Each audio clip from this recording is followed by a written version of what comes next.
The sharp pain in my chest was like a rusty saw, relentlessly tearing at my fading consciousness. The last glimmer of light in my sight was Hu Jingshuang's face, usually as cold as ice, now filled with terror and despair. The poisoned sword, originally meant for me, was lodged in his chest, and blood soaked through his dark, narrow-sleeved robe. "Your Highness, go quickly." His voice was shattered, each word like a clot of blood forced from the depths of his throat. I wanted to hold him back, to tell him I wouldn't leave, that we might as well die together, but my body felt weightless, as if an invisible hand was violently tearing my soul from my flesh. It was the taste of death, cold, hopeless, and filled with endless regret. If I hadn't insisted on marrying that so-called top scholar of the capital, outwardly splendid but inwardly rotten, if I had noticed sooner the burning passion hidden deep in the eyes of this silent, stone-like guard, would things have been different? But there is never an if in this world. Just as I thought I was sinking into eternal darkness, a sharp, piercing sound suddenly exploded in my ears, followed by the familiar clamor of gongs and drums. "Her Highness the eldest princess arrives." I snapped my eyes open, gasping for air, my chest heaving violently. The anticipated pain and blood were nowhere to be seen. Instead, my eyes were met with a dazzling splendor of gold and grandeur. This was not that cold, dilapidated cold palace, but the Hangguang Hall my father had specially renovated for me. I instinctively touched my chest. It was unharmed, my fingertips brushing against the smooth, water-like silk of yun brocade and shoe embroidery. "Your Highness, what is the matter? Are you feeling unwell?" Bai Ji, my personal maid who had served me for 10 years, hurriedly approached upon seeing my unusual expression, her eyes full of concern. I steadied myself and looked at the woman in the mirror, rosy-cheeked and in the prime of her youth, and a storm surged within me. This was not a hallucination before death. I had been reborn, returning to 5 years ago, the year I turned 20, the day my father the emperor decreed a banquet for me to choose a husband in my past life. On this very day, I had taken a single look at Jiyu Shichao, the son of the Grand Tutor and a renowned scholar in the capital, and fallen for him, dressed in white, gentle as jade, skilled in music, chess, calligraphy, and painting, and speaking of grand principles for governing the nation. He easily captured the heart of this princess raised deep in the palace. I begged my father to grant the marriage, believing it to be a blessed union, unaware that it was the beginning of a nightmare. Jiyu Shichao not only already had a beloved in his heart but used this as an excuse to treat me coldly after our wedding, secretly leveraging the power of the princess's mansion to benefit his family. In the end, he even conspired with foreign enemies to launch a coup on my wedding day, driving my father and me to a dead end. And Hu Jingshuang, that humble guard who always silently followed behind me, who considered even a glance at me a sacrilege, used his body to shield me from that fatal sword at the final moment. Thinking of this, my heart clenched painfully. Since heaven has granted me this chance to start anew, I will not let a single one of those who once harmed me go unpunished. And as for the one who died for me in my past life, in this life, I will openly and honorably protect him. It's nothing. I suppressed the turmoil in my heart, my voice so cold it even surprised me. "Prepare my makeup, don't keep father and the honored guests waiting." Baiji paused, likely sensing that the princess today was different. A certain indescribable authority had replaced her usual gentleness, but she was clever and asked nothing, swiftly and deftly tidying my attire as I stepped into the grand banquet hall set in the imperial garden. All the clamor instantly fell silent. Countless eyes, some amazed, some envious, some probing, fixed upon me in unison. My father, the emperor, sat on the high throne, a loving smile curling at the corners of his lips as he saw me. "Aining, you've arrived. Come, sit beside your father. All the talented young men of the capital are gathered here today. Take a good look. Is there anyone who catches your fancy?" I bent my knees slightly in a curtsy, a proper smile on my face, yet my heart was as cold as ice. I took my seat gracefully, my gaze sweeping casually over the rows of noble sons sitting upright below. Almost at first glance, I spotted Jiyu Shichao. He was still dressed in immaculate white robes, seated closest to the emperor, gently waving a folding fan in his hand, a look of confident pride on his face. When he saw me looking at him, he smiled faintly and gave a slight nod of acknowledgement, his demeanor truly worthy of the phrase a gentleman as pure as jade. Had I not lived through the tragedy of my past life, I might have been deceived by that handsome facade. My gaze lingered on him for less than a moment before swiftly shifting away, as if one more look would sully my eyes. I was searching for the figure that had been overlooked by everyone in my past life, including myself. At the very back of that crowd of richly dressed noble scions, in a corner nearly swallowed by shadow, I finally found him, Hu Jingshuang. At this time, he was not yet the fearsome General Pingbei of later years, but merely a lowly guard, despised for his humble origins. He wasn't even entitled to a brocade stool like the other young masters. Instead, he knelt silently at the very end, his dark, narrow-sleeved robe glaringly conspicuous amidst the sea of jewels and finery. He kept his head bowed, his hands placed properly on his knees, his entire body as rigid as a stone. From my angle, I could only see the rough outline of his profile and those thin lips that were always tightly pressed together. My heart trembled slightly,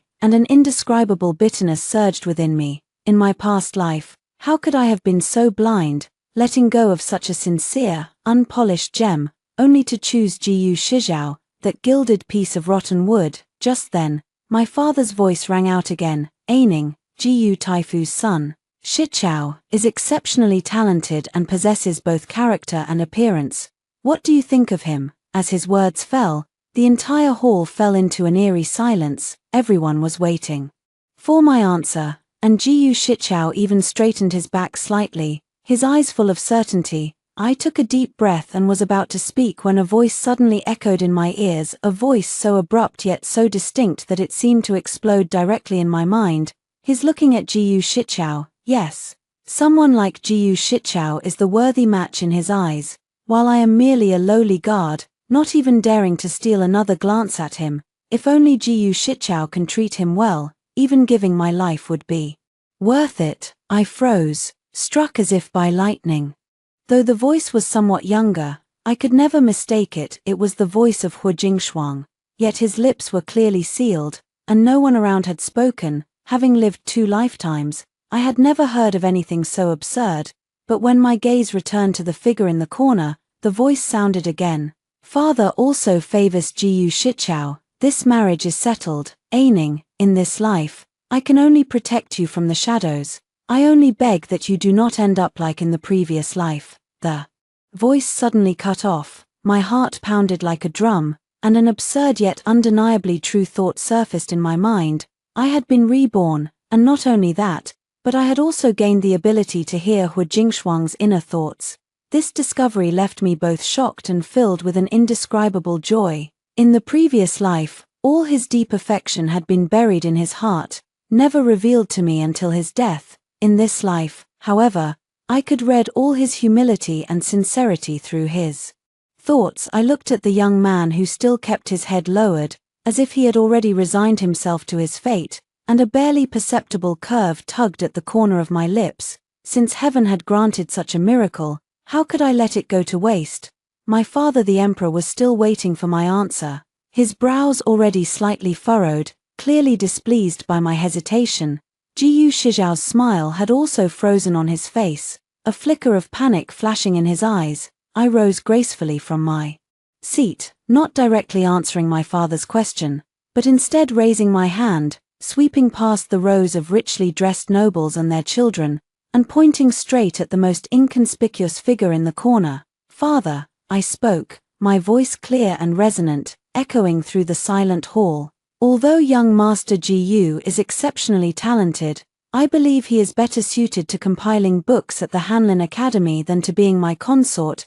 Jiyu Shijiao's face instantly turned deathly pale, and his folding fan slipped from his hand. I paid him no heed, but instead, meeting the shocked gazes of everyone present, I said word by word, I want him to be my consort today. Following the direction of my finger, everyone's eyes turned toward that corner. Hu Jingshuang suddenly lifted his head, his originally lifeless eyes now filled with disbelief and terror. His inner voice exploded in my ears once more. this time with unprecedented clamor. Me, Her Highness the eldest princess.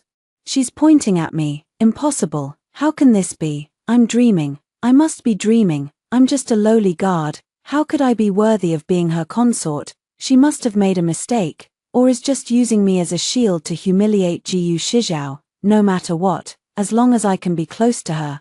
Even if it's just as a shield, I would gladly accept it. I looked into Hu Jingshuang's eyes, which were now filled with the tenderness I had never given him in my past life. Hu Jingshuang, I will never use you as a shield. I want you to be my one and only, openly acknowledged consort. The hall fell so silent that a pin drop could be heard, a stillness tinged with absurdity. My father's hand, holding the jade cup, froze mid-air, his brows furrowed into a deep crease. He glanced at Hu Jingshuang, who was curled up in the corner, then back at me, his gaze filled with scrutiny. Aining, don't be reckless. He is merely a low-ranking guard in the Imperial Guard, of humble origins. Even if he has earned some minor military merits, he is by no means fit to be a consort. Jiyu Shijiao matches you in talent and appearance. Do not ruin your future out of spite. Jiyu Shijiao had by then regained his composure. He picked up his folding fan, forced himself to stand with dignity, and bowed deeply to me. Your Highness may be angered by my earlier careless words. If I have erred, I am willing to accept punishment. I beg your Highness to reconsider and not use a mere soldier to humiliate me, nor to demean yourself. His words made it clear that in his eyes, choosing Hu Jingshuang was a step down. I watched Jiyu Shijiao impassively, a cold laugh forming in my heart. In my past life, he had also prided himself on his supposed nobility, while being full of schemes. Humiliate you, Jiyu Shijiao. You are not even worthy to be mentioned in the same breath as him. Your Highness, is he looking at me? Why is there sorrow in his eyes? Don't choose me, Your Highness. Please don't choose me, Jiyu Shijiao. May be hypocritical, but he can give you dignity. I will only bring you criticism. Hu Jingshuang's inner voice weighed heavily and humbly in my ears. He still kept his head lowered, but the fingernails pressed against his knees had turned a ghastly white from excessive force. I ignored Jiyu Shijiao and walked straight down the steps, the trailing long dress brushing against the white marble floor with a faint rustling sound. I stopped in front of Hu Jingshuang, looking down at this man who had burned his last drop of blood for me in my past life. Lift your head, I said, my voice calm but carrying an undeniable authority. Hu Jingshuang trembled all over, as if struck by a spell, and raised his head extremely slowly and painfully. His eyes were bloodshot, and deep within his cold pupils hid a blaze that threatened to consume him. What is your name? I asked, though I already knew. His Adam's apple moved up and down, and his voice was hoarse. This humble servant, Hu Jingshuang, he asks my name. He doesn't even know my name. My heart aches, but this is how it should be. He was never meant to remember a shadow. My heart tightened. Fool, how could I ever forget? Father, I turned to face the throne, my tone resolute. Though Jiyu Shijiao is renowned for his talent, it is mostly the flattery of poets and scholars, of no use to the state. But Hu Jingshuang, 3 years ago in the Battle of Morbei, he led 100 men in a surprise attack on the enemy's grain supplies, lifting the siege on the Duke of Zhengguo. Is such a young prodigy not more fit to protect the great chief's eldest princess than a frail scholar who only knows how to compose verses? The emperor's expression shifted slightly, clearly not expecting me to casually recall Hu Jingshuang's buried military achievements. He scrutinized Hu Jingshuang before finally speaking. Hu Jingshuang, are you willing to marry the princess? This question was both an opportunity for Hu Jingshuang and a death sentence. If he dared not accept, today would be his end. Hu Jingshuang suddenly prostrated himself, his forehead striking the hard floor tiles with a dull thud. This humble servant dares not aspire to the noble lady's divine person. I am willing to be Her Highness's vanguard, a lifelong guardian. Without the slightest improper thought, I am unworthy of him. My hands are stained with blood. My birth is lowly. How could I defile his robes? As long as I can guard him, watch him marry, see his phoenix coronet and embroidered gown, that is enough for me. Afraid, I let out a light laugh, leaning down to whisper in his ear, my voice audible only to the two of us. Hu Jingshuang, I'll ask you one more time, are you going to watch me marry that hypocrite Jiyu Shichao, or will you marry me yourself? He jerked his head up, his eyes filled with shock at that moment. His thoughts were a tangled mess. He sees through Jiyu Shichao. He knows what Jiyu Shichao is plotting. No, I can't let him fall into that pit of fire, even if the whole world condemns me. I will catch him. Hu Jingshuang straightened his spine, the fierce aura honed on the battlefield finally breaking free from its cocoon. He kowtowed again, his voice trembling yet ringing out like thunder. If your highness does not disdain my lowly status, I am willing to devote the rest of my life to protecting you. Excellent, I laughed heartily, directly unclipping the jade pendant from my waist and slapping it into his palm. Jiyu Shichao's face turned from white to green, eventually.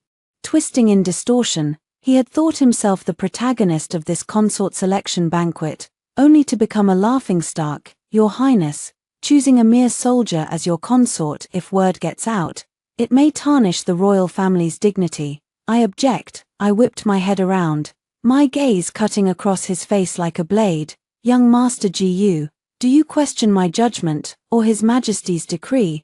I have chosen a commander skilled in battle, one who secures the border's peace, not a mere retainer versed only in romantic verses. You speak of face and dignity, but in my eyes, your weak spine is the most lacking in backbone. These words left Jiyu Shichao speechless and stirred a contemplative look on my father's face. Though he dotes on me, he values balance and loyalty above all. A prestigious, ambitious Jiyu family is indeed far less manageable than a solitary Hu Jingshuang, who has no one else to rely on but me. At last, my father smiled and waved his hand. Since Aining insists, so be it. Promote Hu Jingshuang to second-rank commander, grant him access to the Grand Princess's residence, and choose an auspicious day for the wedding.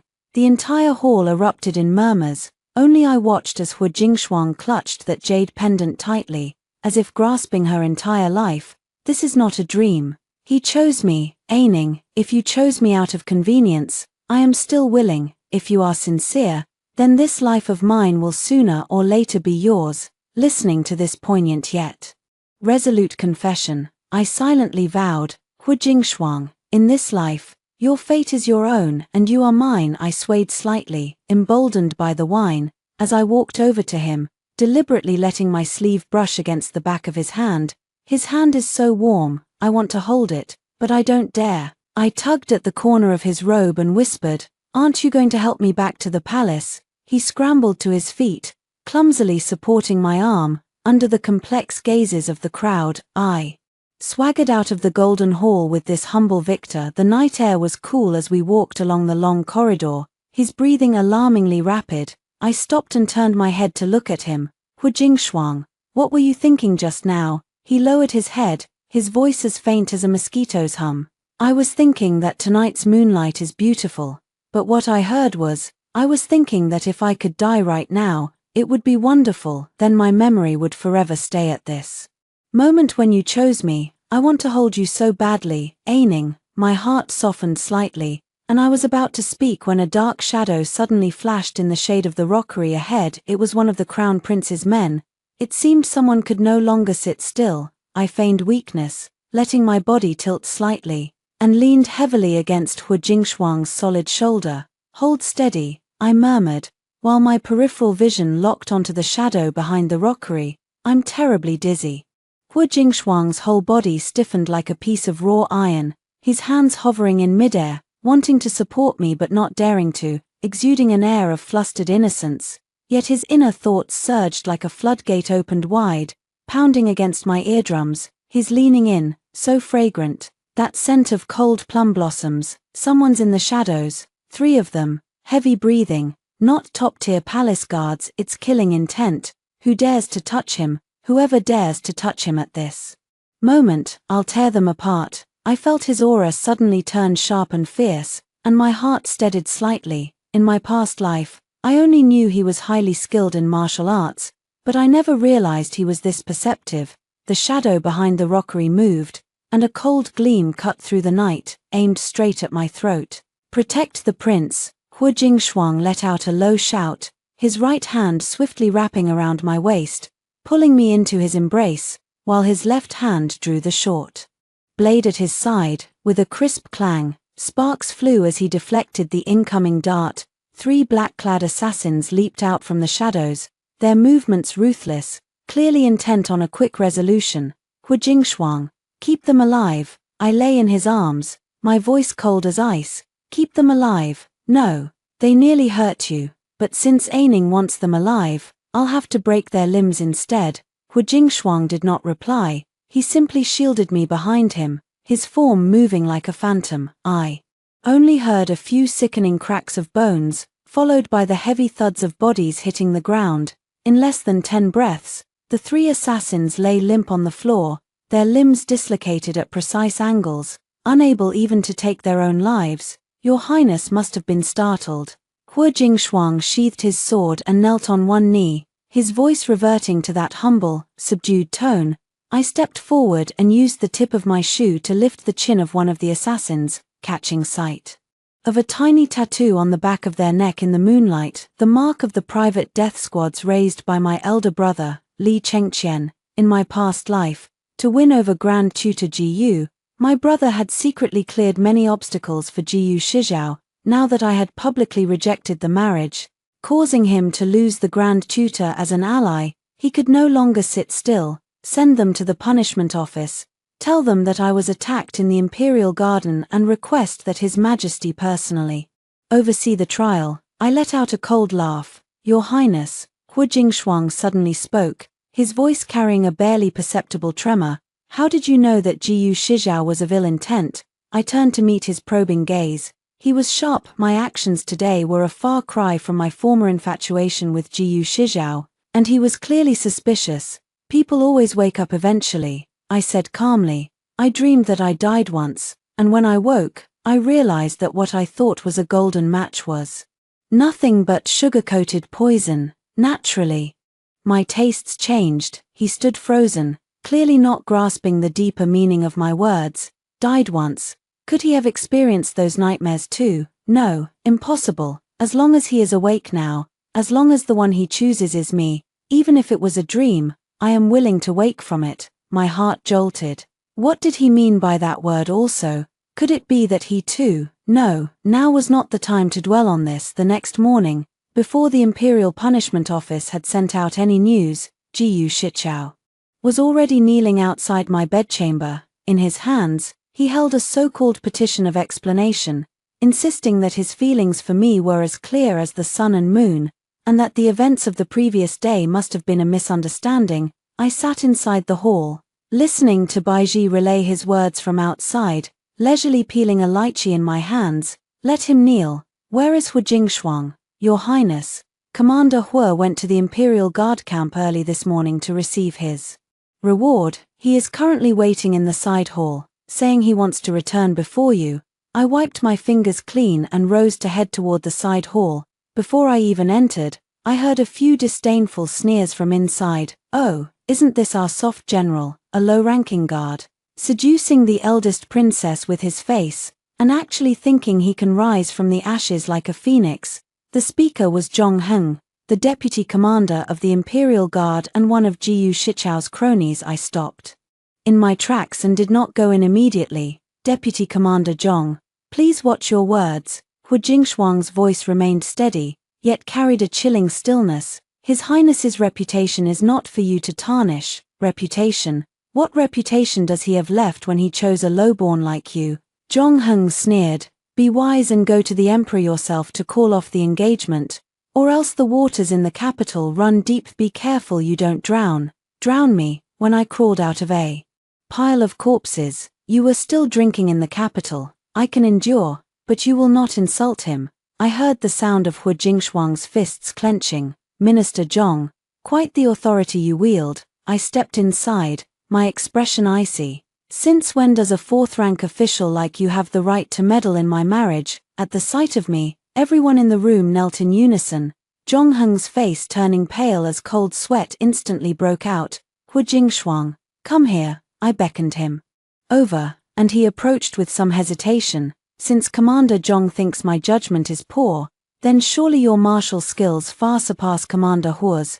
I turned to look at the inlaid sword gifted by my father. In that case, let's have a contest. If Hu Jingshuang loses, I will go to my father myself and ask him to revoke the decree, but if you lose, your servant dares not. Zhongheng kowtowed repeatedly, daring to speak but not to fight, that is cowardice. My tone turned harsh. Half an hour later, Zhongheng was kicked out of the side hall like a dead dog by Hu Jingshuang. Hu Jingshuang hadn't even drawn his blade, using only 3 moves to cripple one of Zhongheng's hands. Did I go too hard? Will Aining think I'm too brutal? But he spoke ill of Aining's reputation, he deserved it. I looked at the anxious expression on Hu Jingshuang's face, took the initiative to hold his hand, and gently rubbed my fingertip over the calluses on his tiger's mouth. Well fought, I said softly. I could feel the blood in his entire body seemingly rush to the hand I was touching. Come, let's go see father. Since Jiyu Shichao likes kneeling so much, let him kneel to his heart's content. We're going to finalize the marriage decree. I want the whole world to know that in this life, my consort can only be this fool who goes mad for me in his heart and fights for me with his life. Though the marriage decree was finalized, the undercurrents in the court grew fiercer. To salvage their reputation, the Jiyu family, in league with the censorate, submitted 18 memorials in consecutive days impeaching Hu Jingshuang, claiming his origins were unclear and that he might harbor treacherous intentions. I sat in the octagonal pavilion of the imperial garden, pinching a black porcelain chess piece between my fingers, playing against Hu Jingshuang. He clearly didn't know how to play chess, each move as cautious as treading on thin ice, afraid to capture even half of my pieces. This black piece is a deadly formation. Aining is telling me to set up a defense. No, he's telling me that the Jiyu family and second Prince Li Chengqian have already joined forces. If I can't break this game, I don't deserve to stand by his side. Watching the sweat trickling from Hu Jingshuang's temples, I laughed inwardly. This fool, his inner thoughts are far more interesting than the chess game.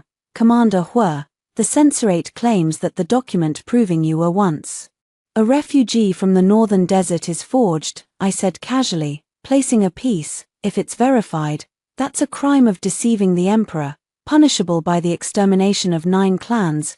Hu Jingshuang's white piece fell with a sharp clatter onto the board. He abruptly rose and knelt. Your servant's 9 clans have all perished at the hands of the barbarians, leaving only me alone. The military registration document was indeed written personally by the Duke of Zhenghua, with no forgery. If Your Highness does not believe me, you may send someone to the northern desert to investigate. So that's what they're investigating. If not for the Duke of Zhen pulling me out back then, I would have long since died in a pile of corpses. If they can't find real evidence, they'll fabricate it. Aining, don't take risks for me. I reached out and pressed his shoulder, feeling it as hard as stone beneath my hand. Whether I believe you or not doesn't matter. What matters is that someone wants you. Gone before the wedding, last night, the Imperial Punishment Bureau came to a conclusion. Those 3 assassins confessed to being hired by the Green Dragon stronghold outside the capital. It's a bandit lair, but in truth, it's where Li Chengqian hides his private army. Hu Jingshuang's head snapped up, a cold glint flashing in his eyes. He plans to have you transferred out of the capital on the eve of the wedding, under the pretext of suppressing bandits, and then have you shot with a hidden arrow in the chaos of battle. I lowered my voice. Hu Jingshuang, I ask you, do you dare to play a part in a scheme with me? Without a moment's hesitation, he knelt and pressed his forehead to the ground. Your Highness has long held my life in your hands. If acting in this play can remove obstacles for you, what does it matter if I truly die in the chaos of battle? No, I must live. If I die, who will lift your red bridal veil on the wedding day? I held back the sting in my nose and pressed a secret letter into his palm. Go. Petition the Emperor to lead troops and wipe out the Green Dragon stronghold. Take the 50 personal guards I've given you. Though their martial skills may not match yours, every single one of them is a loyalist I have personally trained. 3 days later, Hu Jingshuang set out for battle. When Jiyu Shichao appeared before me again, he had already donned a mask of unwavering confidence. He blocked my path in the Imperial Garden, his words dripping with feigned concern. Your Highness is mistaken. The Green Dragon stronghold is strategically perilous, And Hu Jingshuang is nothing but a mere warrior. This expedition may well be his last. Why would your highness ruin your own future for a dead man? I stopped and looked at him coldly. It seems young Master Ji is quite familiar with the terrain there. Ji Shichao's expression shifted slightly before returning to normal. I have only merely heard of it. Of course you're familiar, I answered in my heart. In my past life, you used the same methods there to eliminate the general loyal to me, reducing me to a solitary figure of the Ji family. I turned my head away, no longer looking at him. Late at night, the candlelight flickered in the bedchamber. I was not asleep but instead stared intently at the water clock. Hu Jingshuang had been gone for 5 hours. Suddenly, a rapid, fragmented sound rang in my ears. It was his inner voice, but more chaotic than ever before. There's an ambush, I can't retreat, Aining is waiting for me. Damn it, Ji Shichao has moved all his heavy troops here. He wants everyone to die here. Don't be afraid, Aining, I will protect you. You gave me your personal guards. You are the Grand Princess. Your soldiers cannot die in vain. I abruptly stood up, my fingernails nearly digging into my palms. Though the pain from his inner voice did not reach me, I could feel his despair. He was not worried for himself. He was protecting the 50 men I had given him. That was the last lesson he left me in his past life. Never turn your back to the enemy. Bai Ji, I barked. Convey my decree. Mobilize the Northern Gate Battalion of the Imperial Guard and follow me out of the city. Your Highness, leaving the city at night is a grave taboo. What about His Majesty? If Father asks, tell him I've gone to bring my consort home. By the time I led the Imperial Guard to the foot of Qinglong Mountain, flames had already soared into the sky. The valley echoed with the roar of battle. From afar, I saw that figure in black standing atop a pile of corpses, his long saber broken, yet still fiercely shielding the remnants behind him. That was Hu Jingshuang. He was drenched in blood, a broken arrow lodged in his left shoulder, but his eyes blazed with an astonishing light in the fire's glow. Hu Jingshuang. I spurred my horse forward, charging into the encirclement despite the guard's attempts to stop me. His body trembled, and he stiffly turned his head to look at me as I raced toward him. At that moment, his inner voice was unusually quiet, with only a faint, almost inaudible murmur. How wonderful, to see his illusion before I die. It's not an illusion. I reined in my horse, cracking my long whip and directly knocking over the rebels trying to attack him. Hu Jingshuang, stand up. You are the consort of Great Qi. Who dares to let you die? I will make their entire clan pay with their lives.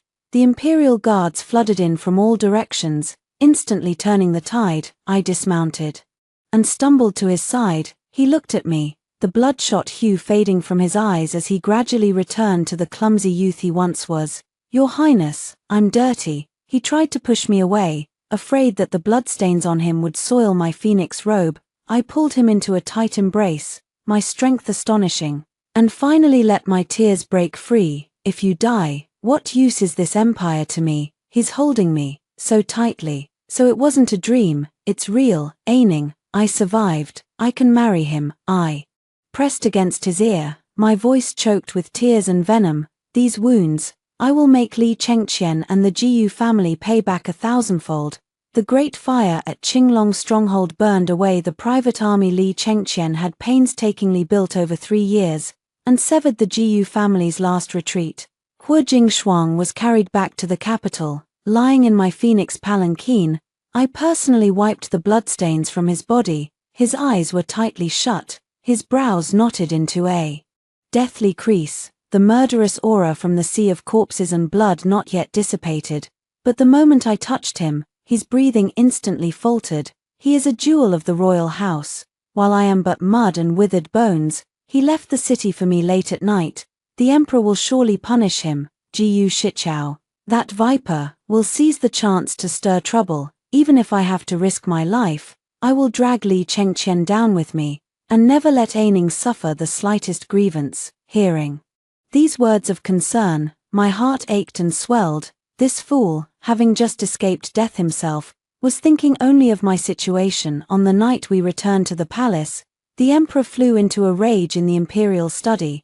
The sound of shattered porcelain could be heard even through the doors. Grand Tutor Jiyu and Second Prince Li Chengqian knelt at the steps, one weeping with old age, accusing Hu Jingshuang of being bloodthirsty and stealing credit for military achievements, the other begging the emperor to betroth me to Jiyu Shichao to quell the turmoil. I pushed open the door, followed by Hu Jingshuang, his body wrapped in bandages, supported by attendants. Father, please do not rush to pass judgment. I looked at Grand Tutor Jiyu. Grand Tutor Jiyu, do you recognize this? I hurled the roster I had found in the secret chamber of the Green Dragon stronghold squarely into his face. The pages scattered, revealing the names, hometowns, and the private military payroll accounts secretly dispersed by the Jiyu family. Grand Tutor Gu's sobbing abruptly ceased, his complexion shifting from red to white, then from white to grey. Anning, what is the meaning of this? Father's voice was as deep as an ancient bell, his gaze sweeping over the ledger with a terrifying glint in his eyes. Meaning? I pressed coldly, each word as sharp as a blade. Second brother, to eliminate my consort, did not hesitate to deploy private troops to set an ambush. Grand Tutor Jiyu, to preserve the honor of the Jiyu family, did not hesitate to embezzle the Grand Tutor's funds to support rebels. Father, this Green Dragon stronghold is a mere 50 li from the capital. If Hu Jingshuang had not fought to the death, would these thousands of private soldiers have stormed the palace to seat second brother on the throne? Your son would never dare. Father, please investigate. Li Chengqian suddenly kowtowed heavily, cold sweat beading on his forehead. Hu Jingshuang abruptly broke free from those supporting him and knelt heavily. His wounds split open, blood quickly seeping through the white bandages, yet his spine remained straight as an arrow, his voice cold as frost. Your Majesty, this humble officer's insignificant life is not worth regretting, but Her Highness, a person of invaluable worth, has been plotted against because of me. The long blade in my hand can slay foreign enemies, and it can also purge the evils beside the throne. The Jiyu family was finished, and so was Li Chengqian, even if father wished to protect Li Chengqian. This ledger made it impossible. Anning, you see, I can help you. Not only can I take a blade for you, but I can also be the blade that kills for you. The emperor looked at Hu Jingshuang, then at the shocking account book, and fell silent for a long time. He was an emperor. Above personal attachments, he valued the stability of his imperial power. Li Chengqian had mobilized private troops, which touched his most sensitive nerve. Second Prince Li Chengqian, guilty of forming factions for personal gain and plotting treason, is hereby deposed as a commoner and exiled to Lingnan. The emperor's voice echoed coldly and mercilessly through the hall. The Jiyu family is to be confiscated, the principal offender beheaded, and the accomplices reduced to slavery. Grand Tutor Jiyu collapsed to the ground, while Jiyu Shijiao, who had been hiding in the back, rushed out like a madman, pointing at me and shouting, Li Ming, you crazy woman, you destroyed the Jiyu family for a commoner. Do you really think Hu Jingshuang loves you? He's just trying to climb up. Before I could speak, Hu Jingshuang spoke first. His words were slow, carrying an almost cruel calmness. Young Master Jiyu, you are wrong. I have never thought of climbing up. I only want to guard him. And you are not even worthy of looking at him. He was right. I did want to climb up, to reach the highest place, so I could lower my head and kiss the hem of his robe as Jiyu Shijiao was dragged away by the Imperial guards. The eyes that had once prided themselves on being aloof were now filled only with terror. This earth-shattering purge came to an end in just 3 days. Half a month later, Hu Jingshuang's injuries had mostly healed. He was practicing his sword in the back garden of the Grand Princess's residence, and I sat nearby watching him sheath his blade. He walked over to me with some hesitation, holding a red plum blossom that had been swept down by his sword's energy, looking as nervous as a young soldier on his first battlefield. Your Highness, Jiyu Shichao is in prison and requests to see you one last time. He says he has a secret to tell you. I picked up my teacup and gently blew on the steam. No need, I have no interest in a dead man's secrets. He wants to tell Aining that he actually wrote her love letters before. Bah, those love letters were clearly written by me after I crawled out of a pile of corpses, staying up all night imitating his handwriting just to cheer Aining up. Damn it, Aining must never find out about this. I nearly spat out the tea I had just sipped. I jerked my head up to look at Hu Jingshuang, who was staring earnestly at his own toes with his head lowered. No wonder Jiyu Shichao had been cold to me in my past life, yet occasionally sent a few heartfelt letters that softened my heart time and again. So all those letters had been written by this silent, taciturn guard. I set down my teacup, walked up to him, and reached out to lift his chin. Hu Jingshuang, how many more things are you hiding from me? His eyes darted away, and the tips of his ears flushed so red they seemed ready to bleed. Your servant dares not hide anything anymore, but there is much I have hidden. That time you fell into an ice hole, it was I who jumped in to save you. On your coming-of-age ceremony, that gold hairpin was made with 3 years of my salary, commissioned through someone else, and also, from the very first time I saw you. When I was 12, I wanted to take you home. Listening to these heartfelt words buried for years, my eyes grew slightly warm. I stood on tiptoe and quickly pecked his cold lips. You are already my consort. On the eve of the wedding, a rare heavy snow fell over the capital. As Baiji helped me try on the wedding gown embroidered with 99 golden phoenixes, she softly recited the protocols of the Ministry of Rites. I looked at the woman in the mirror, her hair as dark as clouds, her vermilion lips slightly parted, and saw no trace of the former trepidation and sorrow in my eyes, replaced instead by a composed confidence born of careful strategy.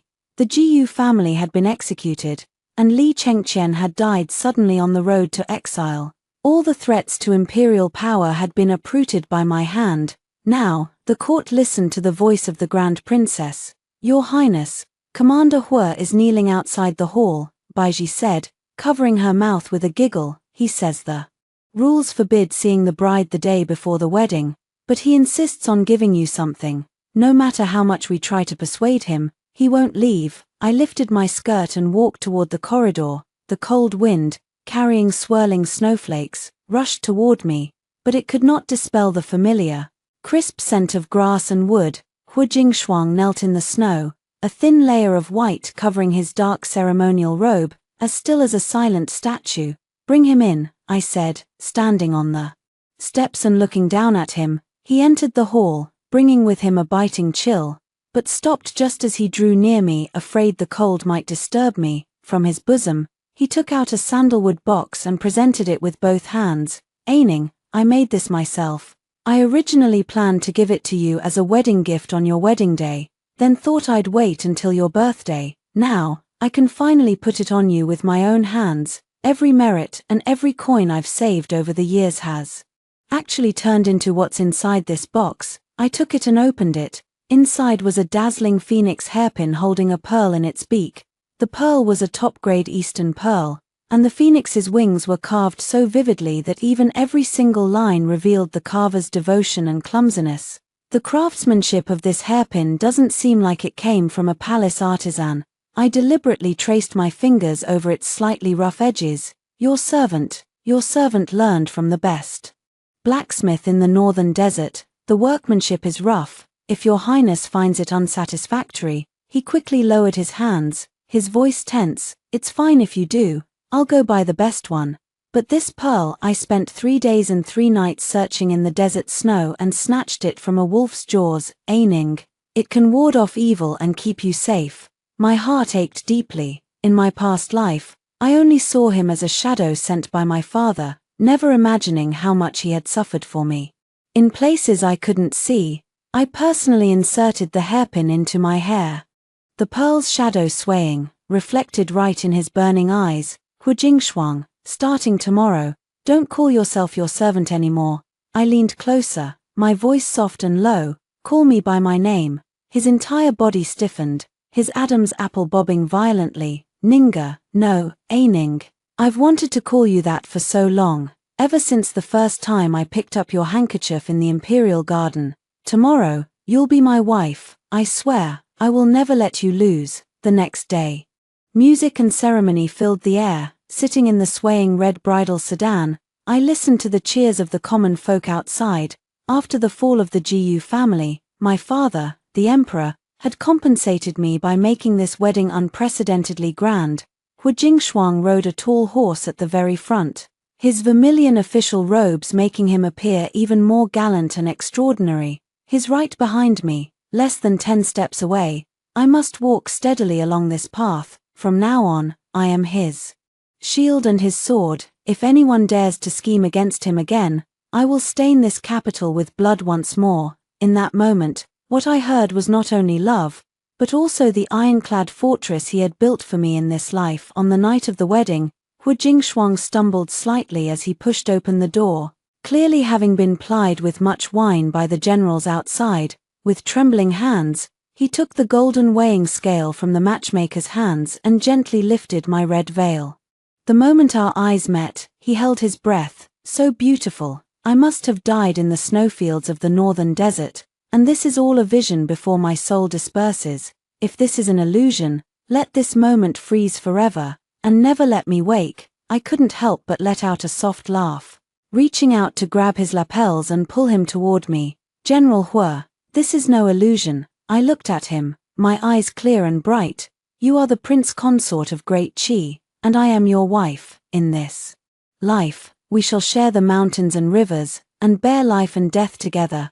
Are you willing? He suddenly grasped my hand, his grip so fierce it nearly hurt. A wild, resolute joy of having found what was lost. Your servant is willing. His voice was hoarse, and the corners of his eyes reddened faintly. Life after life. Only for you, Aining. I never told you this, but in my past life, when I took that blade for you, my greatest regret wasn't that I couldn't survive, it was that I never got to tell you in person. I love you more than my own life. I kissed his lips, swallowing the rest of his unspoken words. The blood of the past life had faded. In this life, he no longer needed to say it, because I could hear every thought in his heart every second. And I would use all the power and tenderness of my remaining years to respond to this man, as silent and steadfast as a mountain beneath the red candles. Two hearts became one. This rebirth, in the end, did not betray deep love, nor the mountains and rivers. After hearing the first story above, what are your thoughts? Feel free to share your opinions in the comments section. Next, there is another similar story. Let's continue to see. In the year of famine, I became the only valuable thing in the family to pay for my mother-in-law's medicine. I was pawned by my husband to a wealthy lord to bear him a son. I naively believed that as long as I gave birth to a son, I could reunite with my husband and return to the way things were. But my daughter was strangled, my son was taken away, and my beauty was utterly destroyed. I dragged my broken body back home, only to see my husband embracing his new bride. You will be the first wife, and she will be the second, my mother-in-law said. You gave birth to a son for another man outside. But our Li family cannot be left without an heir. At that moment, my daughter's bruised little body and my son's heart-wrenching cries tore my heart to pieces. I crashed headfirst into the Li family courtyard wall and died. When I opened my eyes again, I was back on the night before being pawned as a wife. Under the candlelight, my husband held my hand tightly, his words sincere and heartfelt. Mother's life is in your hands. As long as you give birth to a son, I'll bring you home immediately. I, Li Wenhan, will never let you down. I just smiled faintly. Okay. The last memory of my past life was the heart-wrenching pain as my head crashed against the courtyard wall. My vision blurred, and in the dim candlelight, Li Wenhan's kneeling figure twisted and wavered. Ying, only you can save Mother. Without the medicine, Mother will die of illness. These piercing words jolted me awake. I have returned, back to the night before my wife was pawned. On the bed, my mother-in-law coughed with heart-wrenching agony, her clothes stained with still damp blood. 2 years ago, on a heavy snow day, she picked me up from the brink of freezing to death and brought me home. Out of gratitude for this kindness, I toiled like an ox, serving her and her son, washing, mending, and supporting Li Wenhan's studies. Yet he was like mud that couldn't be molded into a wall. He gambled away the family's entire savings, and creditors came knocking day and night. My gaze swept over the still fresh double happiness character on the headboard, feeling nothing but irony. 3 months ago, having just turned 17, I naturally married into the Li family. Back then, he held my hands and said, "Once we're married, I will definitely change." But in the afternoon, Granny Chen from the neighboring village came to the house. saying that outside the mountains, there was a wealthy master over 30 years old who, because he had no children, was the subject of gossip. The elders in his clan urged him to take a concubine, but his wife at home disagreed, only allowing him to bring one in from outside through a temporary arrangement. If he was willing, he would offer 50 taels of silver. 50 taels of silver, enough for Li Wenhan to pay off his gambling debts and buy medicine, and enough for him to pawn his wife like livestock to be mistreated by others. Seeing me remain silent for a long time, Li Wenhan pushed me to the ground. Do you think I'm willing to pawn my wife to others? But what else can I do? If this continues, we'll all die. The image from my past life, with my hands covered in blood, flashed before my eyes. After narrowly surviving childbirth twice, the money I earned with my life saved both mother and child.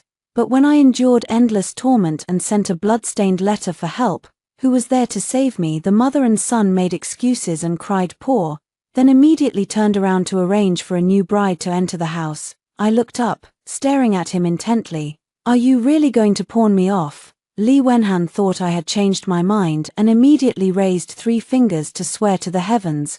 As long as you give that master a son, I will bring you home immediately. If I, Li Wenhan, ever betray you, may my family be destroyed and I die a miserable death. As he spoke, he even managed to squeeze out 2 tears. Just agree to this one request for me. All right, family destroyed and a miserable death, I repeated expressionlessly, catching a glimpse of the box under the bed. He had already taken the silver. When did I ever have a choice? I forced the tears back in my eyes and raised a faint smile. All right. A few days later, in the presence of both families, Li Wenhan signed the contract with the Zhao family. The sound coming from the ancestral hall was still piercing. Li Wenhan, the undersigned, due to his mother's illness and family poverty, voluntarily pledges his wife, Mrs. Lin, to the Zhao family for 3 years. Any children born during this period shall be considered descendants of the Zhao family. If no child is born within 3 years, the term may be extended by 2 years, after which redemption is no longer permitted. Before parting, Li Wenhan was feigning a heartbroken cry. The Zhao family's home is far away. You, take care, I sneered inwardly, thinking, even now, you're still pretending. Suddenly, I burst into loud sobs, turning back with every step I took. Husband, you must strive to do better. If you can pawn me off today, will you pawn off our mother tomorrow? Husband, stop gambling, find a job, mother's life depends on you. The money from pawning me can only last for a while, not a lifetime. The discussions of the onlookers continued. Li Wenhan's face turned ashen, and he stumbled through the door in embarrassment, retreating into the house. I was pushed into the sedan chair by Granny Qian, and after a bumpy journey, we finally arrived at the Zhao family's home before evening. Due to my lowly status, I could only enter through the side door. Inside the door, the mistress had been waiting, with 2 maids and an elderly woman standing behind her. At the sight of this face, I couldn't stop trembling all over, with hatred surging within me. Only I know that beneath this benevolent facade, what a venomous heart lies within. She scrutinized me from head to toe, her brow furrowed tightly. From the very moment I stepped into this courtyard, she must have hated me. Right afterward, the mistress had me bathe in the side room. She sat to the side, watching me undress, while explaining the household rules. Your purpose is to bear sons for the Zhao family. Put away those improper thoughts. If you behave yourself, perhaps in the future, you could be elevated to a concubine. But if you don't behave, watch your skin. I have heard these words hundreds of times. Even if I am cautious and careful, have I ever escaped her torment? I deeply bowed my head, my shoulders trembling slightly. Yes, madam, I understand. Only when she saw me acting so submissive did she leave satisfied that night. The master pushed the door open and entered. What are you standing there for? Take it off. In my past life, the master was not exactly a kind-hearted man, but he had never laid a hand on me. I remember the day I gave birth. His voice came from outside the courtyard. From now on, treat her according to the concubine's standard. But in the end, it is the mistress who has the final say in this household. He could give me the shadow of a title, But he couldn't shield me from those underhanded schemes. When the mistress used a silver hairpin to slash my face, he may have known, or perhaps he did not, but in the end, he remained silent. It's all my fault for being too foolish, holding on to Li Wenhan's promises and fearing the mistress's methods, never once revealing my true self to him. Only now do I realize that what could save me was always just a word from him. I stood with my head bowed by the bedside, my voice tinged with timidity. Master, master, since you are a pawned wife, you must have served others before. Where does this delicate pretense come from? His voice was icy cold. She must have spewed quite a bit of sour words. My hands trembling, I clumsily tried to undo the buttons. He lost his patience, suddenly blew out the candle, and roughly pressed down on me. His hands roamed wildly over my body, each touch carrying a sense of plunder, with no trace of tenderness, no hint of preparation. A tearing pain instantly surged, cold sweat trickled down my temples, and my body tensed up tightly. He suddenly froze in his movements. By the moonlight seeping in through the window, he could clearly see the marks on the bedsheet, and his breathing abruptly grew heavier. I, however, took the chance to snuggle deeper into his embrace, tears falling one by one onto the back of his hand, as I whimpered softly, "My husband, he has a physical ailment." Sure enough, the hand resting on my waist noticeably softened a little. With a hint of hesitation, he brushed away the hair stuck to my temple. After a moment, he then called a maid in to help with washing and dressing before leaving. I knew he was going back to his wife's room. They were childhood sweethearts, betrothed from a young age. If the mistress hadn't been frail and unable to conceive again after losing her only child, I'm afraid there would have been no place for me in this household.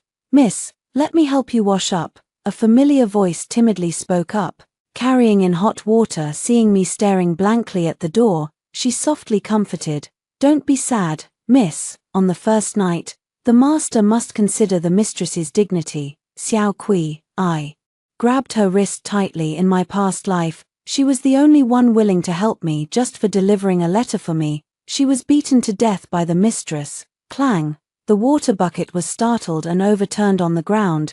I cupped her face in my hands and spoke word by word, "In this lifetime, we will both be just fine." The next day, as dawn broke, I was styling my hair before the bronze mirror when the mistress barged in with her maidservant, glancing at the fading red marks on my neck. Her knuckles turned white with tension, and she smiled with a hint of ferocity. "You must drink the fertility medicine on time, so you can give the master a son as soon as possible. Someone, come here." Before the words had even finished, the maid beside her was already waiting with a black ceramic bowl in hand, prying open my teeth, pouring the scalding medicinal broth down my throat. Only after the mistress had left, satisfied, did Xiaotsue dare to rush over, using a damp cloth to help soothe my face. "Miss, are you all right?" I struggled to stand up, leaning on the edge of the bed, wiping the salty, metallic taste from the corner of my mouth. "It's only just begun." As night fell, the rain pattered softly. The master came again today, not as impatient as yesterday. He sat in the pearwood chair by the window, took a sip of tea, and looked at me with a scrutinizing gaze. "How old are you?" I suppressed the timidity from yesterday and answered crisply, reporting to the master, "I have just turned 17. Where is your hometown?" I raised my face, a smile at the corner of my mouth, my eyes filled with longing. To compare Westlake to the beauty shisha, whether lightly adorned or richly made up, she is always lovely. My hometown is exactly the place described in the poem. You've read books. A flicker of surprise passed through his eyes. I shook my head. My father taught me a few characters before he passed away. This line of poetry was one he often recited, and hearing it so many times, I memorized it. Jiangnan, 1,000 miles away. He seemed lost in thought. My eyes instantly reddened, my throat choked with emotion. 2 years ago, my whole family fled the famine. My parents, both passed away. I was the only one left, collapsed in the snow. It was Granny Lee, who picked me up. I don't know if she's doing better now. The master fell silent for a moment, his eyes filled with a complex, hard-to-read expression. "They pawned you, and you still..." He didn't finish his sentence in the end, only sighed and got up to leave. The moment the door closed, the pitiful expression on my face faded completely, as I gazed indifferently out the window. I was originally a noblewoman exiled for a crime. I have been trained in music, chess, calligraphy, and painting since childhood. How could I be illiterate? On the 3,000-mile journey of hard labor, my parents gave their lives to shield me from the bandits' blades, sparing my own broken life. I have not told anyone about these things, not even Li Wenhan. For several days in a row, the master has been visiting my courtyard. I know he is here for the sake of an heir, but I go along with it at times. I hold a primer, frowning at the character life circled in red ink. At times, he would look bewildered at the verses. After receiving an explanation, he would appear as if a light had suddenly dawned on him. So that's how it is. Master truly knows everything. He would occasionally talk about his travels in his youth. They say the gems of foreign lands sparkle like stars, and the winds of the northern frontier can split stones. I would rest my chin in my hands and listen quietly, and when I got carried away, I couldn't help but exclaim, "Wouldn't that blow people away? The winds of Jiangnan only make one's skin tingle." He would always be amused by this, his gaze sweeping over my eyes and brows, unconsciously softening with tenderness. Still, he never stayed overnight, and before leaving each time, he would always remind, "If there's anything you don't understand, write it down and ask me tomorrow." Bang! The door was pushed open, and the lady was still in this posture, Nanny Huang. She sat down directly, took the tea offered by the maid, and without even lifting her eyelids, "Last night in the west courtyard, how many times was water called for?" Replying to the mistress, 3 times, Aunt Huang stammered. Clang! The scalding teacup struck my shoulder hard, the intense pain making me gasp sharply. Madam suddenly stood up and shouted sternly, "Hold her down." 2 maids pinned me to the ground. Huang Ma pulled out 3 silver needles, aimed them at my fingertips, and thrust them fiercely into the nail beds. A piercing pain exploded. The maid beside me took out a piece of coarse cloth prepared in advance and stuffed it into my mouth. Cold sweat soaked through the inner garment, and darkness clouded the vision in waves. She was most skilled in this art, never leaving visible wounds, yet making life a living hell. As she was leaving, she leaned down and said coldly, "If the master learns even a hint of this, I will make you suffer 1,000 times over." I curled up on the ground, hoarsely calling out to Xiao Kui, who was rummaging for ointment, "What is the date today?" She turned around in a panic, her voice trembling with tears. "Miss, it's the 14th of September. Tomorrow will be the Mid-Autumn Festival as expected. The master will receive an urgent order tonight and will have to leave early tomorrow morning to escort the goods. This trip will last 7 days." I gritted my teeth and struggled to sit up, then pulled out a finished embroidered pouch from the bottom of the chest. "Is everything ready?" Xiaotsue took out the oil paper package from her sleeve, her fingertips trembling violently. It's all here." As expected, after nightfall, there was a constant coming and going in the outer courtyard. The servants were busy packing, and the lights remained lit until the late hours of the night. At the break of dawn, I stood before the bronze mirror and tied my hair into a simple, neat bun. After changing my clothes, I stood up and headed out, saying, "Let's go, we'll deliver the pouch." Xiaotsue's eyes were filled with fear, and she instinctively reached out to grab me. "Perhaps it would be better if I went to deliver it. If Madam finds out, I'm afraid." I gently patted the back of her hand, my steps not faltering in the slightest. This was the first time I had stepped out of this courtyard. The servants along the way hurriedly lowered their heads, stealing glances at me from the corners of their eyes. "Master, Miss Lin is here." The servant at the door rubbed his hands, unsure how to address him. A moment of silence passed inside the room before a low voice finally came through, "Come in." I pushed the door open and walked straight to the desk, gently placing the pouch on it. Thud! He knelt on the ground, his forehead pressed against the floor tiles. "Please, Master, you must take this pouch with you." He was somewhat displeased. "What is the meaning of this?" When I looked up again, my tears were rolling down my cheeks. Yesterday in a nightmare, I dreamed the master was entangled by a venomous snake, and it seemed he was about to. At this point, she choked up and could not continue. He suddenly let out a low chuckle, then set down his brush and stood up, reaching out to help me rise. It was just a dream, how could it be taken seriously? I shook my head desperately, holding back my tears. But I'm afraid, please, Master, you must take it. It contains herbs to ward off evil spirits and snakes, and it will surely protect you. He sighed helplessly. I'll take it with me. Seeing that I was still staring at him with tearful eyes, he simply picked up the pouch and tied it to his waist in front of me. All right, hurry back now. I curtsied and turned to walk out. What I needed to do next was to endure these 7 days. As soon as the master had left the mansion, the mistress barged in with her people, her temper fiercer than ever before. 3 maidservants pinned me to the ground, her embroidered shoes ground over the back of my hand, the blue bricks scraping my flesh painfully. Just a thing pawned by the Zhao family, and you dare to be restless? Have you already forgotten your nest in Whitewell village? Mother Huang deftly inserted 10 silver needles under my fingernails. An excruciating pain shot through my heart and lungs. I clenched my lips tightly. The taste of blood and rust spreading in my mouth, not letting out a single sound. The mistress sneered, "You're quite capable. The last one who was restless is now in a brothel, ridden by thousands and trampled by tens of thousands. You lowly scum belong there." She suddenly grabbed my hair, forcing me to look up. "At worst, I'll buy you in 3 years. Your husband might not be unwilling." Before leaving, she left 2 maidservants behind. Every day at noon, have her kneel outside the courtyard for 2 full hours. After all, giving birth doesn't require legs. It doesn't matter if she becomes lame.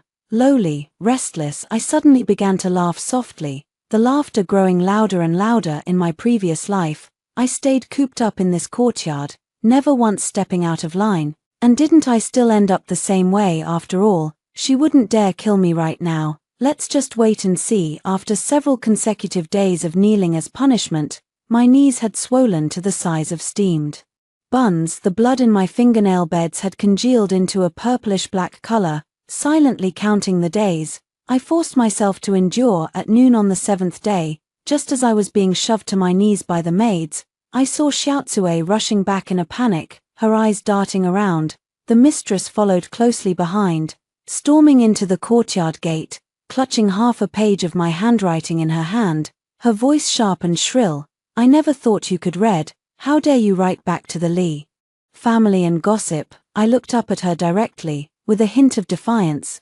"Madam, it was the master who taught me. He even taught me to recite poetry." Before she could scold me again, I recited it on my own. If love between both sides can last for why need they stay together night and day? Crash.